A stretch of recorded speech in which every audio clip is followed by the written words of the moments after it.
Guys, welcome back. Sa video natin ngayon, ituturo ko sa inyo kung paano ba mag-set ng trigger order dito sa OKX. So, tingnan natin.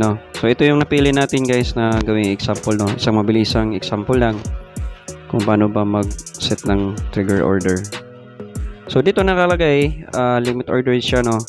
So, gagawin natin, yung bias natin is long. Breakout long tayo.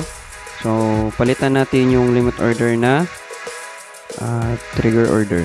So, dito hanapin natin yung trigger order. Ito. So, dito yung trigger order, piliin natin yan.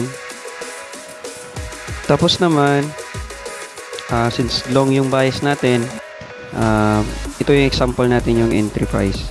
So, 1.6340. Yan yung magiging entry natin. So, ilagay natin dito 1.6340. Tapos yung magiging cut loss natin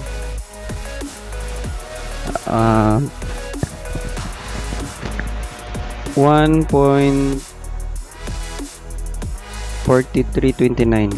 So, lagyan natin agad ng stop loss. So, okay. Saan ba yan? Trigger order. Wait lang, baka nakaspot tayo. Wait lang guys So, future. Okay, so dito, palitan natin to. Naka-isolate tayo. Tapos, trigger order. Yung leverage natin, naka-leverage times 5 lang. Tapos, yun. 1 hour time frame. So, AAB. So, lagay natin yung amount dito. Yung trigger price niya. So, 1.25.13. Tapos, yung magiging stop loss natin, 202.69. So, PP. Yung stop loss, 0.69. So, 202.69. Okay, tapos yung entry 215.13.